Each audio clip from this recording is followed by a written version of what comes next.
Ya, sebelum kita lanjut perbincangan dengan Bang Ege dan juga Mbak Monika, kami akan hadirkan terlebih dahulu informasi mengenai aktivitas Baca Pres dan juga Bacawa Pres.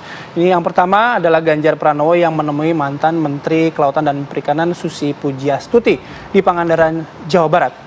Ganjar datang disambut Susi dan diajak berkeliling Pangandaran menggunakan mobil yang dikemudikan oleh Susi. Ya, Capres Ganjar tiba di landasan Beach Street Pangandaran, Jawa Barat langsung disambut oleh mantan Menteri Kelautan dan Perikanan Susi Pujiastuti. Bahkan Ganjar naik mobil bak terbuka yang dikemudikan langsung oleh Susi seperti yang tadi Anda saksikan.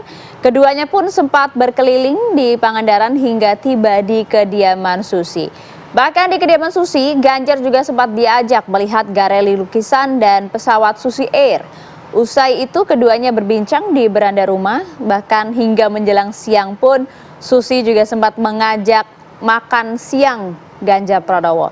Keluarga Susi sudah menyediakan makanan kesukaan Ganjar, yaitu ada ikan bakar dan juga udang khas Pangandaran. Jadi Ganjar mengaku kedatangan itu memang merupakan silaturahmi teman lama. Jadi selain Ganjar, sebelumnya kita juga sempat melihat ada capres lainnya yaitu Prabowo dan juga Anies Baswedan yang juga sudah menemui Susi Pujiastuti di kediamannya.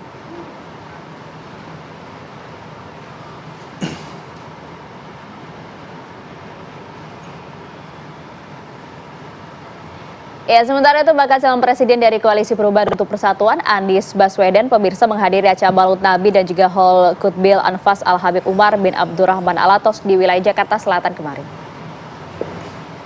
Dalam acara yang berlangsung di Majelis Darul Mustafa Al-Madinatul Munawaroh itu, Anies menyampaikan pesan tentang pentingnya hubungan antara negara dengan ulama. Di sela-sela kegiatannya, Anies Baswedan menanggapi putusan sidang etik para hakim konstitusi. Anies meyakini Majelis Kehormatan Mahkamah Konstitusi menjunjung tinggi etika dan objektivitas dalam memberikan keputusan terkait dugaan pelanggaran etik yang dilakukan oleh hakim konstitusi mengenai batas usia capres-cawapres di pemilu 2024. Di hadapan para jemaah, mantan Gubernur DKI Jakarta itu mengatakan akan berupaya menjadikan situasi negara yang tenang dan teduh karena keadilan.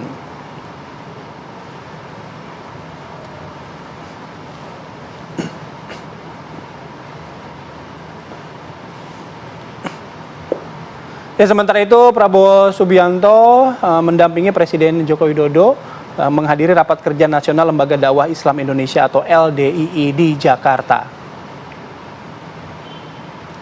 Prabowo Subianto bersama dengan Menko PMK Muhadjir Effendi, Menteri Perdagangan Zulkifli Hasan, Panglima TNI, Kapolri mendampingi Presiden Joko Widodo dalam acara rapat kerja nasional Lembaga Dakwah Islam Indonesia atau LDII. Rakernas LDII yang dibuka langsung oleh Presiden Jokowi mengulas soal pembangunan nasional dan penyelesaian masalah kebangsaan.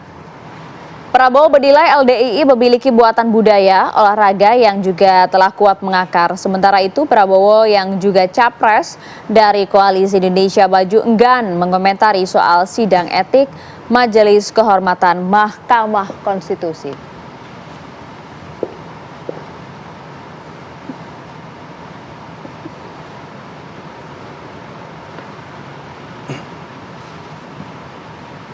Ya, Gibran Raka Buming Raka ini membantah pernyataan dari Sekjen PDIP Hasto Kristianto yang menyebutkan bahwa dirinya telah masuk Partai Golkar setelah menjadi bacawa pres Prabowo Subianto. Gibran menyebutkan bahwa statusnya telah dijelaskan sendiri oleh pihak PDIP.